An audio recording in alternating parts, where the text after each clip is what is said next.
Welcome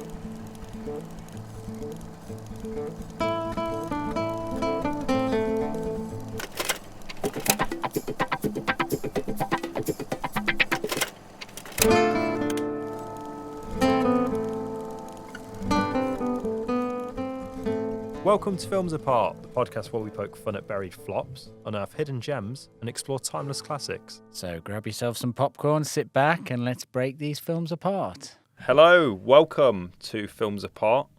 Today's episode, we are doing a new film, The Monkey. Which we'll try not to spoil because it's new. Yes, we'll avoid spoilers because it's still very new. We're going to do it a bit differently. I think that we're going to talk about The Monkey a little bit, but we're also going to talk about the process about which the film was made, which we listened to a podcast about. What was the podcast? Script Apart. Script Apart, which is sort of where Shout I got out. Film Apart from. Shout out Script Apart, whose name we stole. Don't say that, it's incriminating. So theirs is a really interesting podcast where they'll get on like the filmmakers, interview them, and talk through like the first drafts. Yeah, slightly higher standard than our podcast. Oh yeah, definitely a lot higher. Yeah, better quality. They get the filmmakers on, but not as fun. No, they don't know how to have fun like us. Yeah, they're not as many. No, yeah, but let's not go down. Also, I've had a suggestion from family members that have listened that I need to get a swear jar because I swear too much. That was literally what I was just about to say. There's more, and then I stopped myself from doing it. Yeah. For your family, I just thought, I don't want to drop me in it. They're already aware. Yeah, so that you're a potty mouth.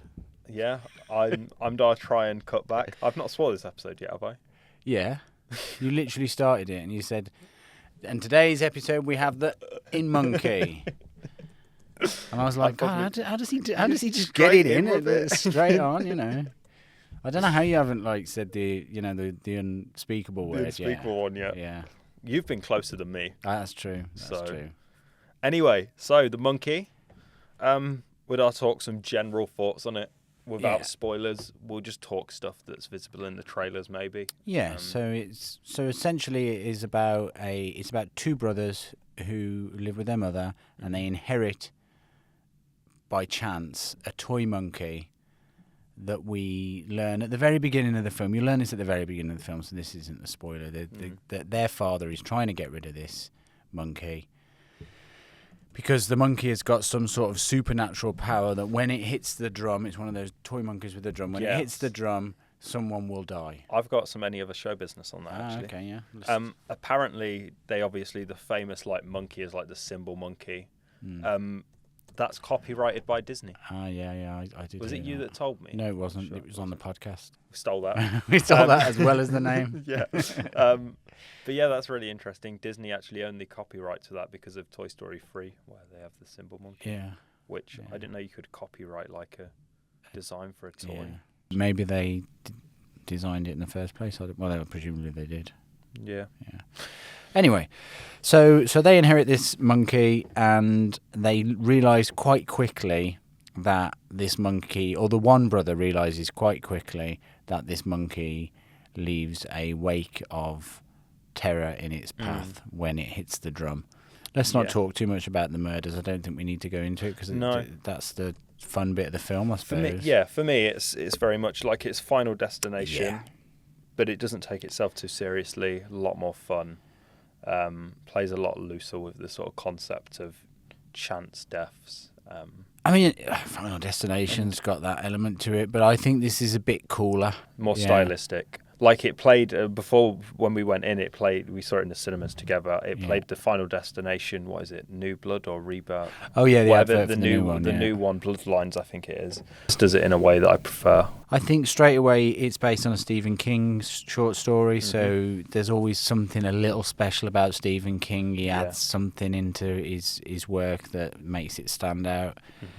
But yeah, I don't know. I'll probably go and watch the Final Destination, but it's not massive. It doesn't jump out to me as anything massively appealing. They were a bit of fun at the time. Yeah, I think for me it's more that I don't like cashing in. I don't like cashing in. No, there's a term for it, like a filmy term.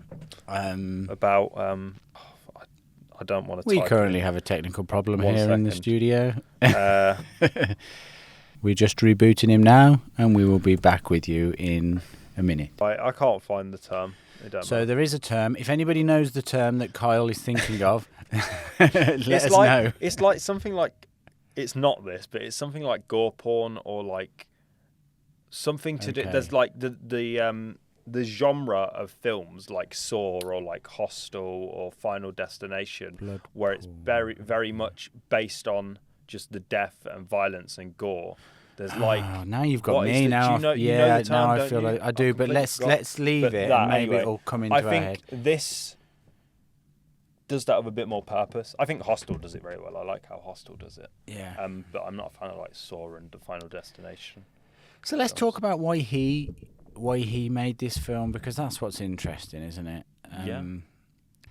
So let's look at his past films. So he made Longlegs. Yes, so Osgood Perkins, last film he directed was Longlegs. Which you haven't seen, I don't believe. Have no, you? I you have seen it? Yeah, okay, yeah, cool. with Nicolas Cage. Cool. What did you think then? Yeah, I liked it. I need to give it a rewatch. Okay. I might need to give it a rewatch. I can't remember it actually being... The fact I need to give it a rewatch, it's not entirely memorable to me. I would say that it's fairly memorable to me, but I feel like maybe I need to give it another chance. But I went to the cinema to see it, and I dragged my wife along. She doesn't like horror films. Okay. And there was a technical fault in the cinema, and literally like the screen wasn't working, and it gave her time to think. And in that time, she was like, I really don't want to see this. And she had a look at like the Odeon app, and she was like, Inside Out 2 is on at the same time. I'm going to go to that. And you said, and I'm like, no, please stay and watch this with me. It's like so much more fun watching a horror film with I don't want to watch it on my own. Yeah, I was terrified. So anyway, so she went off to watch Inside Out 2 and left me on my own. And so I think maybe I was already in like a little bit of like not as fun a mood. But also, what I didn't like about it was Nicolas Cage, who I quite like Nicolas Cage. Okay. But I just felt like he was just too over the top, and presumably they knew that, and that was knowing. But his campness was so ridiculous that, like, if he'd have just reined it back slightly, it would have made a massive difference for me. One of the occasions where letting Nicolas Cage go all out didn't pay off quite as much. I think there's quite a few occasions where Nicolas Cage happens, but sometimes it works. You know, sometimes it does work, and I guess he's got to a point in his life where he just doesn't care. Or Osgood Perkins has got a very specific way of working, as we learned from that podcast. You know, he writes the film, but then he takes input from other people. And so maybe Nicolas Cage was going, no, I want to do it like this. And he was just going, okay, yeah, let's go with that. And for my money, that didn't fully work. But for everybody else's money, especially Osgood Perkins, it definitely did work because it made a fortune. It did. I think I like the sort of style of it. I think, like you say, Nicolas Cage a little bit overplays it. But Osgood Perkins, he has an interesting philosophy with filmmaking, doesn't he? That he speaks about in interviews and in this podcast, Script Pot. Not in this podcast, where he says my job is to write and direct, and the job of the director is to let everyone else have their say, put in their input, is to just to listen. And these are the professionals. They know what they're doing. You let the cinematographers speak cinematography, you let the actors speak character. And I think that's a really healthy way to approach filmmaking that encourages collaboration for films. It's definitely going to make the experience more fun for everybody involved. Do you feel like that about your work? Because let's talk about this. You've just written. You are in the process of writing or rewriting a short film, yeah. So, and you're at the moment producing it and getting the people together for it. Yeah. How much say are you going to let other people have in the? I know it's a short film, so it's slightly different. But I mean, how do you feel about that? I feel like it is going into it. I think, especially as the writer and producing it. And I'm doing camera work on it as well because I've just got a new gimbal that I want to try out. And I might play the lead. And I'll play the lead under the... I'm not doing everything. I'm going to play all the... No. Yeah. So this is my point. It's like, I feel like at this stage, you kind of have to do that. Like a role that you're able to do, it's going to be easier for you to take on that role yourself than try and find someone who's passionate enough to contribute enough of their time into it. Whereas the roles that I've sort of asked other people for, like I've asked you to help direct, having to produce it myself, realistically, I'd like to be able to get someone on board to help me with that, because I don't really know much about producing. I'm not going to act in it. I don't like acting. I have in the past for films. We've got some actors that seem keen already. I've got someone in for practical effects, which is like, I know nothing about that. They're like makeup, their work looks really amazing, like really realistic. And it's like, I've basically said to them, once I've got a script like all finished and together, I'm going to have a meeting with them, and they'll tell me that's doable, that's not doable, we can add more gore here. Like, I'm sort of free reign. I think in a person's area of specialization, I go to them for advice rather than tell them like what I need. I want to know what's possible, especially because I'm not paying them. And for example, you talked about the special effects. I think that you can see from the evidence of the person that wants to be involved in this that they're skilled. Yeah. But at the same time, if when it came down to it, they made it look more like something from Evil Dead than something from The Monkey, you'd have something to say about it, wouldn't you? Yeah, I think so. Yeah. I find it very difficult, because I really applaud when I heard him say that. I kind of applauded it as well. I thought that is a really healthy way to look at it. That is definitely going to be a much more enjoyable experience for people. Maybe that's more important. Maybe that also translates as well to the audience, because The Monkey was flawed in lots of ways, I felt. Yeah. But it was fun, and I enjoyed it, and I was entertained. Yeah. I felt like there was holes in it galore. Oh, yeah. And they obviously knew that. I'm assuming they knew that, because it wasn't exactly, subtle. Yeah. But it was still fun. So I guess maybe that's because of that, letting people in. And Longlegs, there was lots of people laughing. Yeah. It was just me smarting because, Beck had left me alone. Yeah. No, but there was bits in it that were funny. But I couldn't tell when I watched Longlegs whether they were genuinely funny in the way that The Monkey was funny, like knowingly, or am I laughing because, oh God, that's just ridiculous. That's like there was times when I laughed at like Nicolas Cage in disbelief. It's not that it wasn't entertaining, but it didn't feel like it was knowingly entertaining, whereas The Monkey did. Yeah, you don't know whether you're laughing with it or at it. I feel like that's when you can't make that distinction in a film, it's difficult. Whereas, like you say, The Monkey, it's not focused on plot. It's not focused on making sure everything's tied up like neatly. It's just fun. It's a fun concept. It's funny. The actors are having fun. You can see. It seems like everyone involved in the film's having fun. Yeah. I think his philosophy kind of goes against tying everything up in a bow, because the other thing that he spoke about was that he always writes about himself. Yeah. So what's your thoughts on that? You had some thoughts on it, on so what you know, and he spoke quite extensively on writing what you know, and anyone that isn't writing what they know has no right to. They shouldn't be doing it, and it's just going to result in sort of a bad story. And I disagree with that. I understand. Maybe it's just the way that I took it, but writing what you know to me is using your own experiences and applying them to a story. How can you tell this story through your own lens? Whereas the way that he worded it felt very much that if you have not had this specific experience, so in his case, he's been through a lot of tragedy throughout his life. His dad, Anthony Perkins, who played Norman Bates in Psycho, in the Psycho franchise, he died at quite an early age. 60, I think, in 1992 on September 1990, I think, on September the 12th. 1992, 12th of September. Okay. And he died of, was it AIDS? AIDS. And he had to go through that, obviously, as a child. Oswald did. And then his mother died on the September 11th flight. She was on board on the flight. It's like he's been through a lot of tragedy. The odds of that, the last one especially.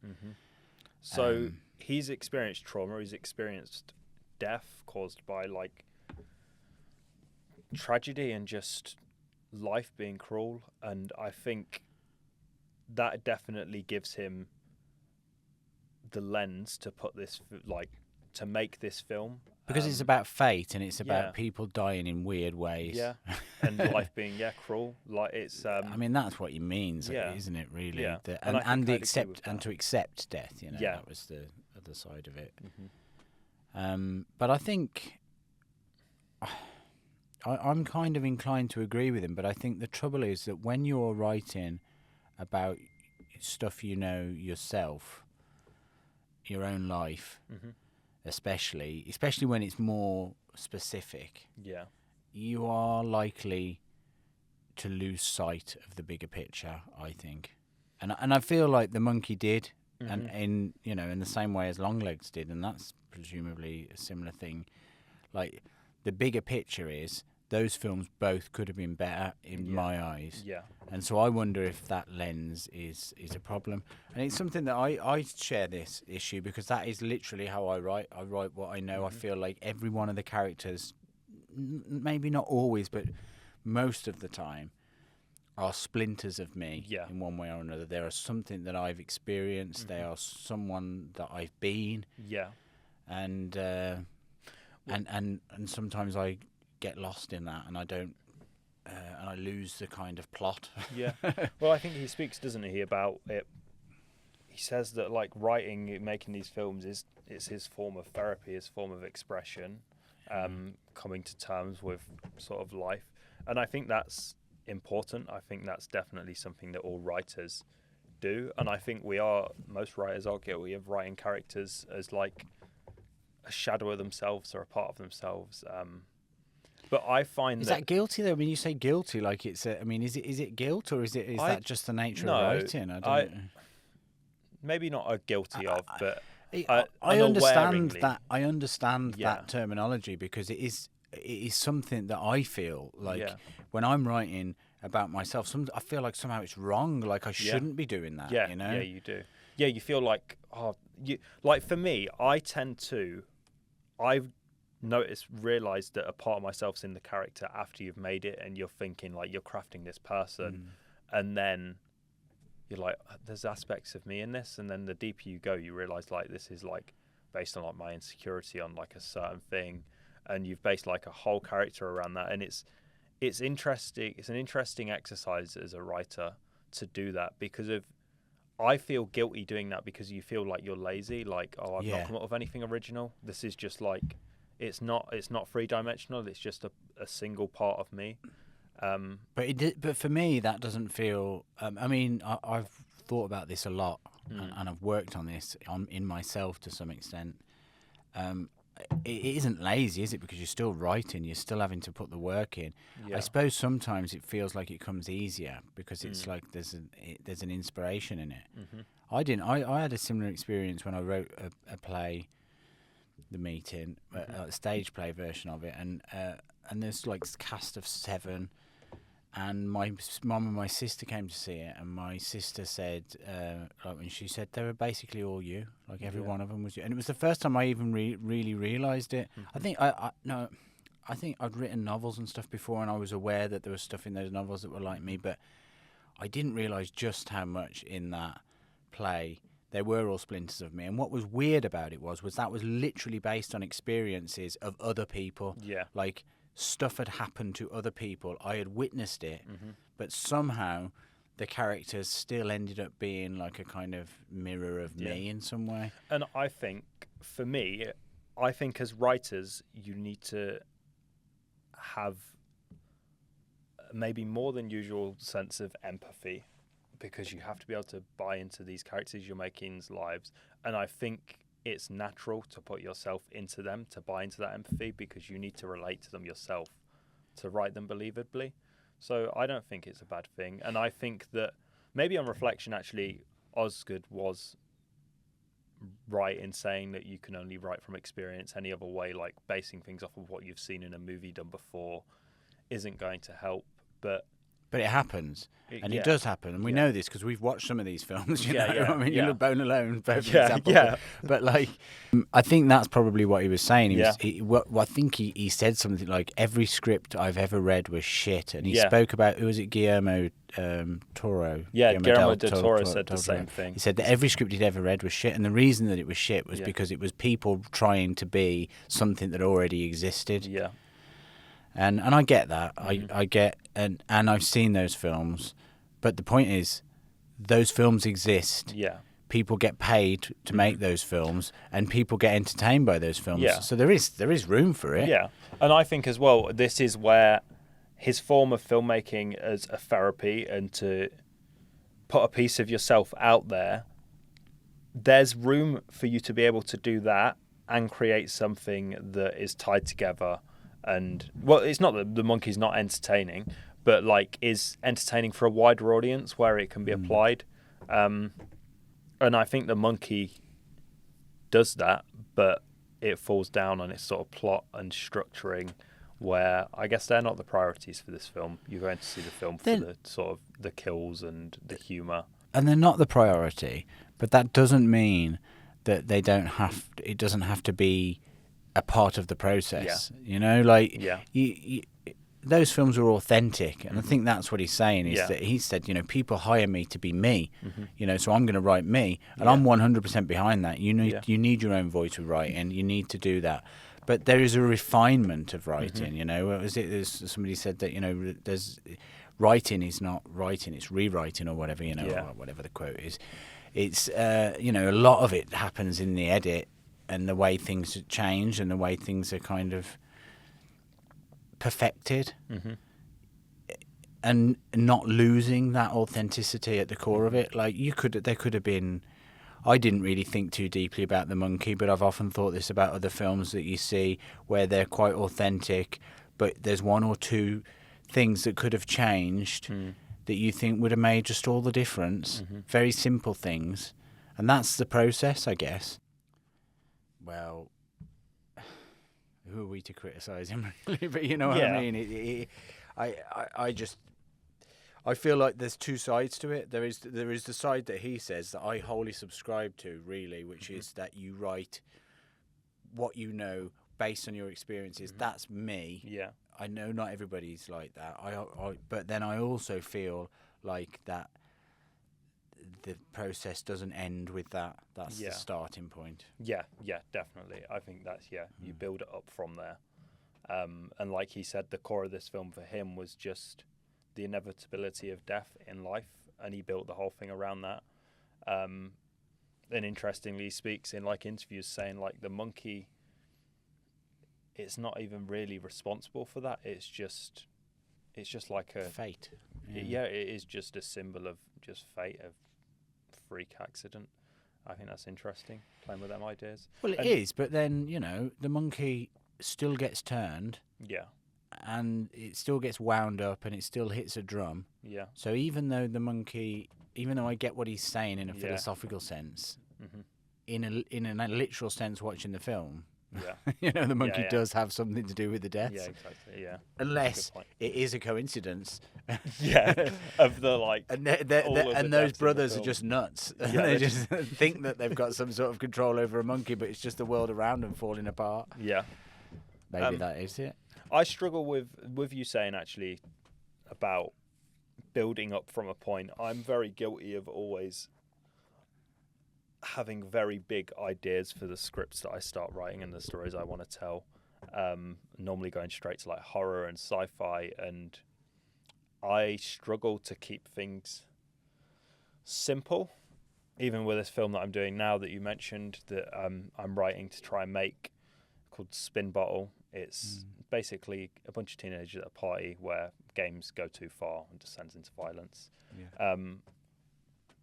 When writing it, I lean into like supernatural things, and it's like I'm reaching to try and get as much out of an idea as I can where it's not really needed. I think speaking to you about it, realised that like, I need to like pull back a bit. Again, it's all people's the way people do things and view things, because, you know, on the other hand, I would be guilty of being very realistic.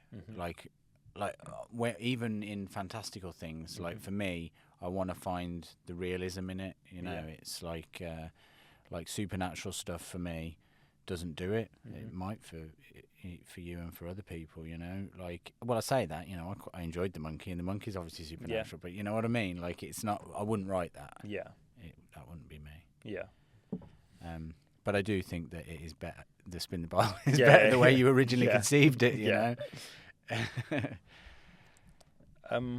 Do we give it a popcorn score? Yeah, I think this has been a really interesting talk, and I think that it'd be interesting for people to go and see The Monkey. Yeah. Check it out.